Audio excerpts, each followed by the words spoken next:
Chapter 9. Enter into.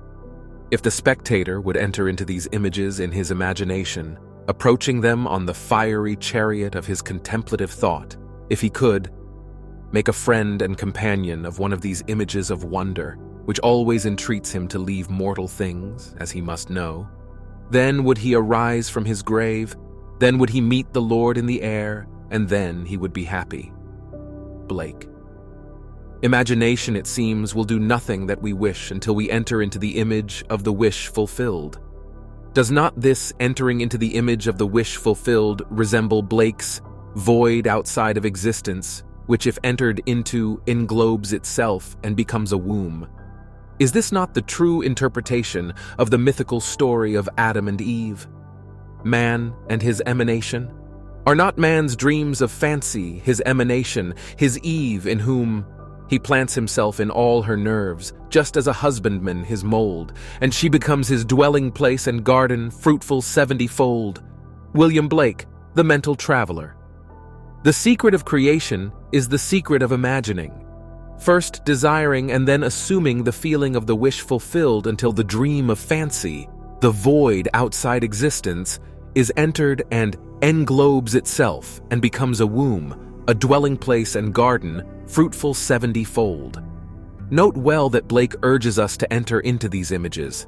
This entering into the image makes it englobe itself and become a womb. Man, by entering a state, impregnates it and causes it to create what the union implies. Blake tells us that these images are shadowy to those who dwell not in them, mere possibilities, but to those who enter into them, they seem the only substances. On my way to the West Coast, I stopped in Chicago to spend the day with friends.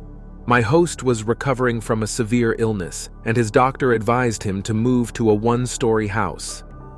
Acting upon the doctor's advice, he had purchased a one-story house suited to his needs, but he now was confronted with the fact that there seemed to be no buyer for his large three-story home. When I arrived, he was very discouraged. In trying to explain the law of constructive imagining to my host and his wife, I told them the story of a very prominent New York woman who had come to see me concerning the rental of her apartment. She maintained a lovely city apartment and a country home, but it was absolutely essential that she rent her apartment if she and her family were to spend the summer at their country home. In previous years, the apartment had been rented without any difficulty early in the spring. But at the time she came to see me, the season for summer sublets was seemingly over. Although the apartment had been in the hands of good real estate agents, no one had seemed interested in renting it. I told her what to do in her imagination.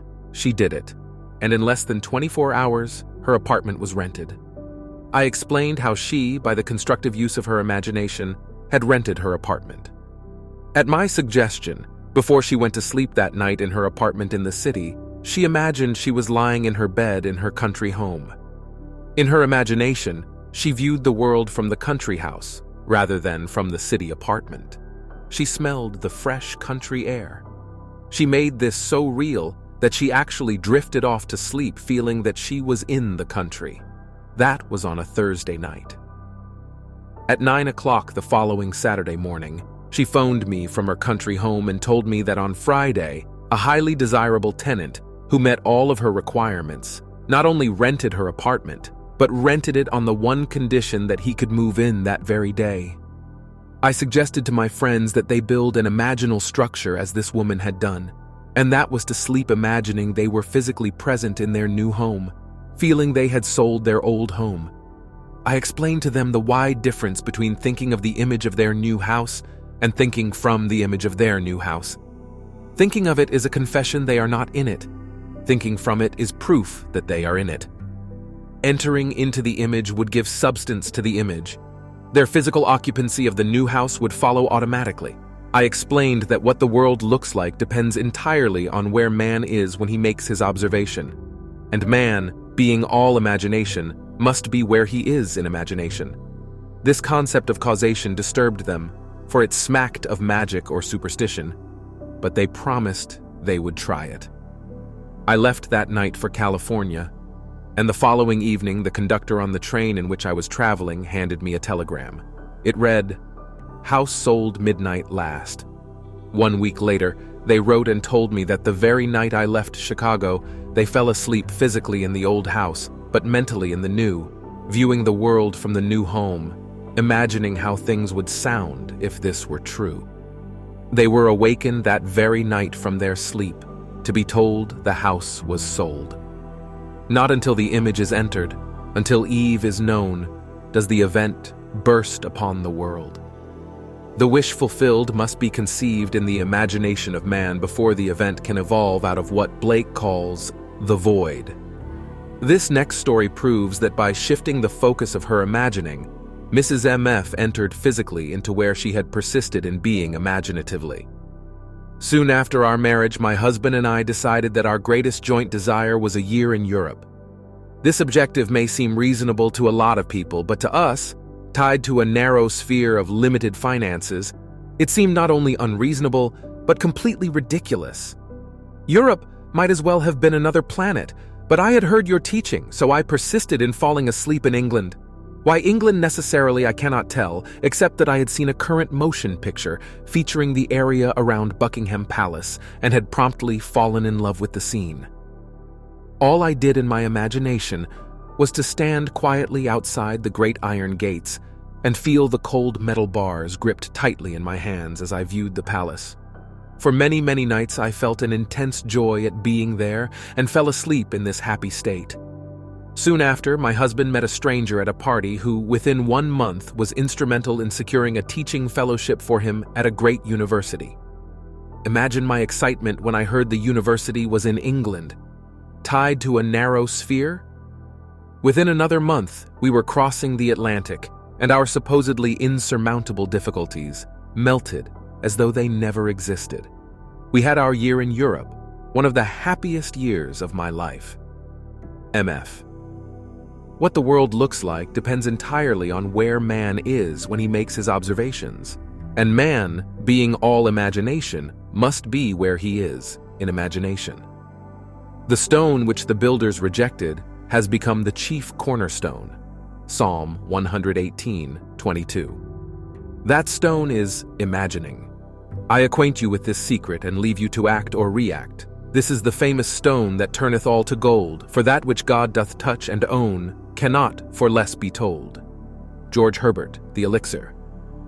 My home is old, but it is mine. I wanted the exterior painted and the interior redecorated, yet I had no money to accomplish either objective. You told us to live as though our desire is already a reality, and this I began to do, imagining my old house with a brand new coat of paint, new furnishings, new decoration, and all the trimmings. I walked in my imagination through the newly decorated rooms. I walked around the outside admiring the fresh paint, and at the end of my imaginal act, I handed the contractor a check for payment in full.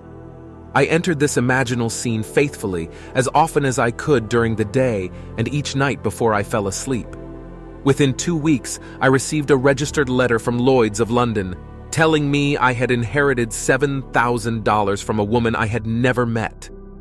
I had known her brother slightly almost 40 years before and had performed a small service 15 years ago for the lady when this brother had died in our country, and she had written to me asking for particulars regarding his death, which I was able to provide.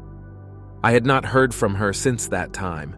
Now, here was the check for $7,000, more than enough to cover the cost of my house restoration, plus many, many other things I desired. ECA. He who does not imagine in stronger and better lineaments and in stronger and better light than his perishing and mortal eye can see, does not imagine at all. Blake.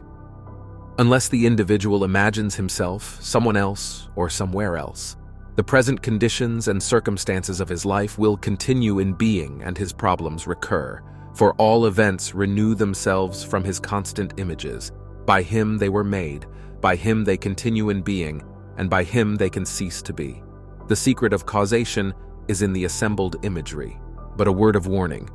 The assemblage must have meaning. It must imply something or it will not form the creative activity, the word.